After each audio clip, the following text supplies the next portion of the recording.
साल है 2749। इंसान अब सितारों तक पहुंच गया है। नए नए ग्रहों पर बस्तियां बना ली हैं, अंतरिक्ष में शहर बसा लिए हैं और अनजाने को छू लिया है। लेकिन ब्रह्मांड में कई राज छुपे हैं।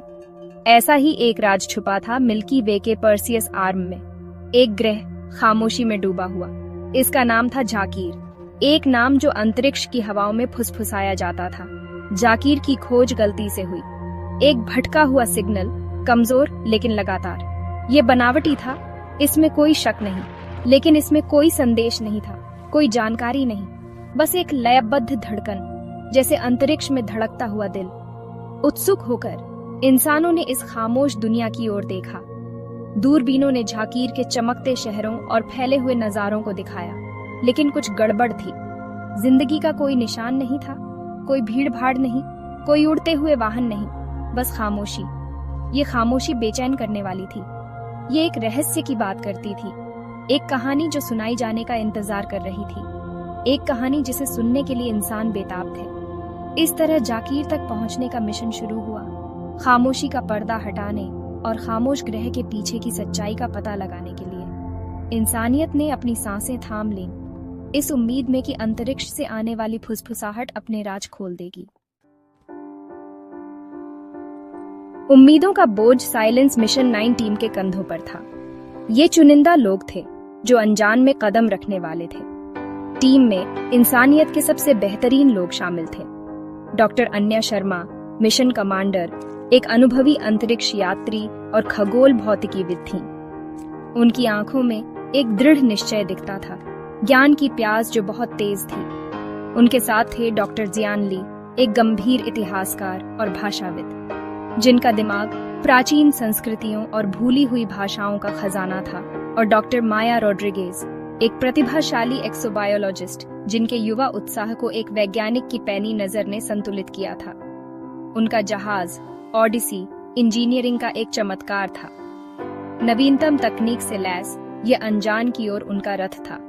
सफर लंबा था, उम्मीदों और घबराहट से भरा। आखिरकार वे जाकीर के दरवाजे पर पहुंच गए। जैसे ही उन्होंने ग्रह के वायुमंडल में प्रवेश किया, ऑडिसी पर सन्नाटा छा गया। नीचे शहर फैले हुए थे, जाकीर के सूरज की रोशनी में चमक रहे थे। वे शानदार थे, एक उन्नत सभ्यता का प्रमाण। फिर भी वे भयानक रूप से शांत थे, जैसे समय में जमा हुआ एक भूतिया शहर। जाकीर पर उतरना एक कब्र में कदम रखने जैसा लगा। खामोशी पूरी तरह से थी, सिर्फ हवा की फुसफुसाहट से टूटती थी। टीम सावधानी से आगे बढ़ी, उनके कदम सुनसान सड़कों पर गूंज रहे थे। इमारतें विशाल थीं, उन सामग्रियों से बनी थीं जो उनके लिए अनजान थीं। वे जटिल नक्काशी से सजी थीं, एक ऐसी भाषा में कहानियां सुना रही थीं जिन्हें अभी तक समझा नहीं गया था। डॉक्टर ली ने अथक परिश्रम किया, गुप्त प्रतीकों को समझने की कोशिश की। उन्होंने प्राचीन ग्रंथों को पढ़ा, उनकी उंगलियां समय के साथ खोई हुई भाषा की रूपरेखा का पता लगा रही थीं। दिन हफ्तों में बदल गए और फिर भी खामोशी बनी रही। डॉक्टर शर्मा ने संचार प्रणालियों को फिर से सक्रिय करने पर ध्यान केंद्रित किया। तकनीक बहुत उन्नत थी, लेकिन वह दृढ़ थी। फिर एक सफलता मिली, जो एक केंद्रीय केंद्र जैसा लग रहा था। उसके भीतर गहराई में उन्होंने एक कक्ष खोजा। यह एक बायोलॉक सिस्टम द्वारा सील किया गया था, जो केवल जाकीरियन डीएनए पर प्रतिक्रिया करता था। यह एक लंबा शॉट था, लेकिन डॉक्टर रॉड्रिगेज अपने अन्वेषण के दौरान एकत्र किए गए जैविक नमूनों का विश्लेषण कर रही थी। दिनों की कड़ी मेहनत के बाद वह लॉक के अनुकूल डीएनए अनुक्रम को संश्लेषित करने में कामयाब रही। जैसे ही कक्ष के दरवाजे खुले, उनके होठों से एक सामूहिक हाँफने की आवाज निकली। यह कक्ष एक टाइम कैप्सूल था, जाकीर के इतिहास का भंडार। होलोग्राफिक अनुमान जीवन में झिलमिलाते हुए विशाल ज्ञान और बुद्धि की सभ्यता का खुलासा करते थे। जाकीरियन, जैसा कि वे खुद को कहते थे, तकनीक के स्वामी थे, और उन्होंने सामाजिक सद्भाव का एक ऐसा स्तर हासिल किया था जिसका इंसान केवल सपना ही देख सकता था। लेकिन उनकी कहानी बिना किसी रुकावट के शांति की नहीं थी। अनुमानों ने एक बढ़ते हुए खतरे का खुलासा किया, अकल्पनीय शक्ति का एक ब्रह्मांडीय तूफान जो उनकी दुनिया की ओर बढ़ रहा था। जाकीरियों ने अपने विनाश को पहले ही देख लिया था। उन्होंने अपना ज्ञान और संसाधन एक समाधान खोजने में लगा दिए, अपरिहार्य से बचने का एक रास्ता। लेकिन तूफान अथक, अजेय था। अंत में उन्होंने एक चुनाव किया, निराशा और आशा से पैदा हुआ एक विकल्प। उन्होंने अपनी सारी बची हुई ऊर्जा एक बीकन में डाल दी, आने वाले खतरे के बारे में दूसरों को चेतावनी देने का आखिरी प्रयास। फिर खामोशी। अनुमान टिमटिमाते और मर जाते, टीम को स्तब्ध खामोशी में छोड़ देते। जाकीर का सच सामने आ गया था। यह त्याग नहीं था जिसने उनका स्वागत किया, बल्कि बलिदान था। जाकीरियों ने दूसरों को उसी भाग्य से बचाने के लिए खुद को खामोश कर लिया था। उनकी खामोशी कोई रहस्य नहीं, बल्कि चेतावनी थी। पृथ्वी पर वापसी की यात्रा उदास थी। जो खामोशी कभी भयानक लगती थी, अब उसमें एक गहरा दुख था। जाकीरियन चले गए थे। उनकी सभ्यता एक ब्रह्मांडीय त्रासदी से बुझ गई थी। फिर भी उनकी विरासत खामोश बीकन में जीवित रही, उनके बलिदान का प्रमाण। जाकीर के मिशन ने वे उत्तर नहीं दिए जिनकी उन्हें उम्मीद थी, लेकिन इसने उन्हें एक बहुमूल्य सबक सिखाया था। ब्रह्मांड की विशालता और रहस्यों के प्रति विनम्रता का, सम्मान का पाठ। मानवता का सामना एक ऐसी सभ्यता से हुआ था जो कहीं अधिक पुरानी, कहीं अधिक उन्नत थी, और उनकी राख से उन्होंने सीखा कि विस्मरण के सामने भी आशा युगों से गूंज सकती है। जाकीर की खामोशी अंत नहीं, बल्कि शुरुआत थी। यह कार्रवाई का आह्वान था, एक अनुस्मारक कि ब्रह्मांड के विशाल विस्तार में मानवता अकेली नहीं थी। और जैसे ही उन्होंने सितारों की ओर देखा, उन्हें पता था कि उनकी यात्रा अभी शुरू हुई है। ब्रह्मांड जो कभी खामोश था, अब जाकीर की गूंज से भर गया था। एक खोई हुई सभ्यता की गूंज, लेकिन भुलाई नहीं गई। जैसे ही ईशा, लीना और झेटा 5 ने मनोप्रवेश उपकरण सक्रिय किया, उनकी चेतना जाकीर की मृत सभ्यता के मस्तिष्क क्षितिज में उतरने लगी। चारों ओर कोई ठोस रूप नहीं था, सिर्फ तरंगे, रंग, स्पंदन और यादों की परछाइयां।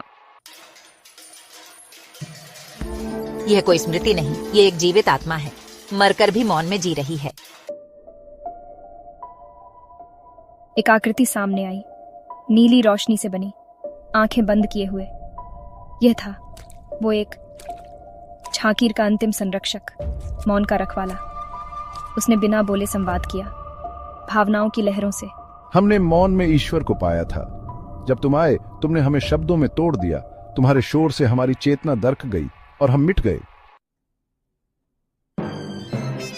हम सीखने आए हैं, नष्ट करने नहीं। हमें बताओ, उस शोर में क्या था? वह शोर मानवता नहीं लाई थी। वह उस सन्य से आया था जो ब्रह्मांड के पार से आया था। एक अंधा शिकार करने वाला मौन को चीरता हुआ आया, जिसे तुम वॉइड एंटिटी कह सकते हो। तो यह एक जीव था जो ब्रह्मांडों के मौन को खाता है। हाँ, हम उसका शिकार बने और अब वह तुम्हारी ओर बढ़ रहा है। क्या हम उसे रोक सकते हैं? सिर्फ एक ही तरीका है, मौन को फिर से सीखो। शब्दों से परे संवाद, एकजुट चेतना। यदि तुमने यह सीख लिया तो तुम आवाजों के उस शिकारी से बच सकते हो। टीम जाग गई। उनका दिल तेज धड़क रहा था, मगर चारों ओर अब भी मौन था। हम अब जानते हैं कि जाकीर की चुप्पी क्यों थी। वह चेतावनी थी। हमारे यान पर कोई अजीब तरंगें आ रही हैं, बहुत तेज, जैसे सिग्नल नहीं, कुछ निकलता हुआ। झेटा 5 के डाटा लॉग में पुष्टि हुई। वॉइड एंटिटी अब भी सक्रिय था और उनकी स्थिति को पकड़ चुका था। हमें एकजुट होकर उस मौन तरंग को फिर से उत्पन्न करना होगा। वही तरंग जो जाकीरियों को जोड़ती थी। तभी हम इसे रोक पाएंगे। वे सभी मिलकर एक साइकोन्यूरल सिंक्रोनाइजेशन में गए, एक कृत्रिम तरीका जिससे 6 दिमाग एकतरफा विचार साझा कर सकें। उनकी चेतना एक हो गई। वे न कुछ बोले न सोचे, बस मौन रहे। और उस मौन से एक ऊर्जा उठी, एक लहर जो उनके चारों ओर फैल गई, यान को ढंक लिया, जाकीर की परछाई को छू लिया और आकाश के उस काले शिकारी को थाम लिया। वॉइड एंटिटी थम गया, एक पल को जैसे वह भी उस मौन में घुल गया। मिशन के 7वें दिन एसएस ऑर्बिस वापस उठा। क्या हम इसे जीत माने? नहीं, यह एक शुरुआत है। अब हम मौन को भाषा मानते हैं। अब हम उन सभ्यताओं से संवाद करेंगे जो आवाज से परे हैं। और उनकी चुप्पी अब हमें डराती नहीं, वह हमारे भीतर गूंज रही है। मौन की गहराई में हमें नए अर्थ मिलते हैं। यह संवाद का एक नया आयाम है। मगर वह मौन अब शून्य नहीं है। वह भरा है स्मृतियों, चेतावनियों और एक ऐसी भाषा से जिसे शब्द नहीं कह सकते। मौन अब बोला करता है। स्थान पृथ्वी की परिधि, कॉलोनी न्यूलाइट, वर्ष 2004, 129। झाकीर से लौटे 2 महीने हो चुके थे। टीम के सदस्य भले सुरक्षित लौट आए थे, मगर कुछ उनके भीतर बदल चुका था। ईशा अब भी रातों में जागती, उसकी नींद में मौन गूंजता था। लीना ने विश्वविद्यालय में एक नया विषय शुरू किया। मौन की भाषाएं, पराग्रही मनोभाषा और जेटा 5 अब पहले जैसा नहीं रहा। उसमें एक नई स्मृति विकसित हो रही थी जो उसने झाकीर में नहीं ली थी। मैं मौन में सोचता हूँ, शब्द अब व्यर्थ लगते हैं। लेकिन जब वे बदलावों को समझने की कोशिश कर ही रहे थे, तभी न्यूलाइट कॉलोनी से एक आपातकालीन सिग्नल आया। हमारे संचार सिस्टम बंद हो रहे हैं। कोई अनजानी ऊर्जा हमारी चेतना को दबा रही है। ये शोर नहीं है, ये खालीपन है। हमें सहायता चाहिए। और फिर पूर्ण मौन। यह वही है, वही शिकारी, वॉइड एंटिटी। ये लौट आया है और अब हमारे घर तक पहुंच चुका है। ज़ेटाकॉम मीटिंग, अंतर्ग्रह सुरक्षा परिषद। वॉइड एंटिटी शारीरिक नहीं है। ये शब्दों को निगलता नहीं, बल्कि चेतना को नष्ट करता है। ये उस मौन को तोड़ता है जिसे झाकीर की सभ्यता ने अपने अस्तित्व की बुनियाद बनाया था। हमें उसे भाषा से नहीं, मौन से उत्तर देना होगा। आप कहती हैं हम चुप रहकर इसे हरा सकते हैं? हाँ, पर यह चुप्पी सामान्य नहीं होगी। ये होगी एकजुट, गहरी मानसिक चुप्पी, वह जो भावनाओं को बांध सके। टीम का पुनः गठन। ईशा, लीना, विवान, रेन, माया, रेहान और जेटा 5 सभी फिर एक साथ बुलाए गए। अब मिशन सिर्फ एक खोज नहीं था, ये एक युद्ध था। मौन बनाम शून्य। इस बार हम अकेले नहीं जाएंगे। हम अपने साथ झाकीर का अंतिम संदेश लेकर चलेंगे, वह जो मौन में छुपा है। योजना प्रोजेक्ट समानता। लीना और जेटा 5 ने मिलकर एक प्रयोग शुरू किया। प्रोजेक्ट समानता एक मनोसंश्लेषण प्रणाली जो अलग अलग मानव मस्तिष्कों को एक साझा तरंग में बांध सकती थी। अगर ये प्रणाली असफल हुई तो क्या होगा? तो हम सबकी चेतना हमेशा के लिए मौन में समा जाएगी। कोई पुनरावृत्ति नहीं, कोई याद नहीं। न्यूलाइट की ओर उड़ान। एसएस ऑर्बिस डी अब पुनः उड़ान के लिए तैयार था।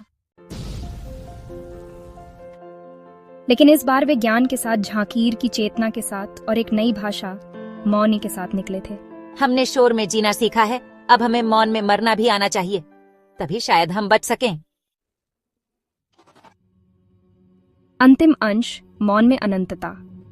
जब एसएस ऑर्बिस 2 ने न्यूलाइट की ओर उड़ान भरी, तो टीम ने न केवल एक मिशन पूरा किया था, बल्कि अपनी आत्मा में एक गहरी सीख भी छोड़ दी थी। उन पलों में जब मौन ने वॉइड एंटिटी के प्रहार को रोक लिया था, मानो वह चुप्पी एक नए संदेश का सूत्र बन गई थी। एक संदेश जो न केवल झाकीर की खोई हुई सभ्यता का, बल्कि मानवता की पुनर्जागरण की कहानी कहती थी। मौन कभी सिर्फ चुप्पी नहीं होती, यह आत्माओं की आपसी समझ, गहरे भावों और उन अनकहे प्रश्नों का संगम है जो हमारी यात्रा को अनंतता से जोड़ते हैं। शोर में हमने लड़ाई लड़ी, पर मौन में ही हमने सामंजस्य पाया। ये मौन की तरंगे हमें याद दिलाती रहेंगी कि असली संवाद शब्दों से परे दिल की गहराई से होता है। जब मानव सभ्यता ने प्रोजेक्ट समानता के माध्यम से अपनी चेतना को एक साझा तरंग में बांधा, तब उन्हें एहसास हुआ कि शांत रहना मतलब आत्मा की आवाज सुनना है, और यही वह शक्ति है जो हमें हमारे अस्तित्व की रक्षा करने में समर्थ बनाती है। वॉइड एंटिटी का आक्रमण अस्थायी था, क्योंकि उस मौन में जो झाकीर के अतीत ने जन्म दिया था, मानवता का आत्मचिंतन और सामूहिक प्रयास उसे फिर से दबा नहीं सकेगा। अब नई राहें खुल गई थीं, जिनमें मौन की भाषा, एकजुट चेतना और शब्दों से परे का संवाद दिखाई देने लगे। वहां आकाश की उस अनंत गहराई में, जहां चुप्पी के साथ साथ एक नई उम्मीद भी चमक रही थी, मानवता ने यह समझ लिया कि कोई भी हमला, चाहे वह शोर का हो या मौन का, तब तक उनकी शक्ति को नहीं हिला सकता, जब तक वे अपने अंदर की आवाज को पहचान नहीं लेते। जैसे ही SS ऑर्बिस 2B वापस लौटता गया, न्यूलाइट की मिट्टी के साथ मानो एक नई गूंज जुड़ गई थी, एक गूंज जो भविष्य में अनगिनत सभ्यताओं को जोड़ने का वादा करती है। और इस गूंज में झाकीर का मौन, उसकी स्मृतियां और चेतावनियां हमेशा के लिए जीवित रह गईं। यह अंत नहीं, बल्कि एक नए अध्याय की शुरुआत थी, जहां मौन शब्दों से परे अनंत यात्रा की गवाही देता रहा।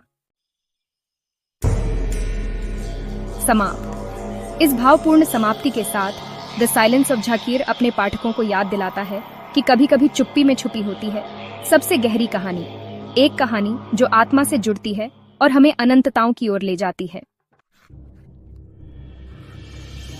यदि भविष्य में आप और कहानियों या नई सीक्वलों के साथ इस यात्रा को आगे बढ़ाना चाहें, तो मैं यहाँ हूँ आपके साथ जुड़ने के लिए। देखने के लिए धन्यवाद।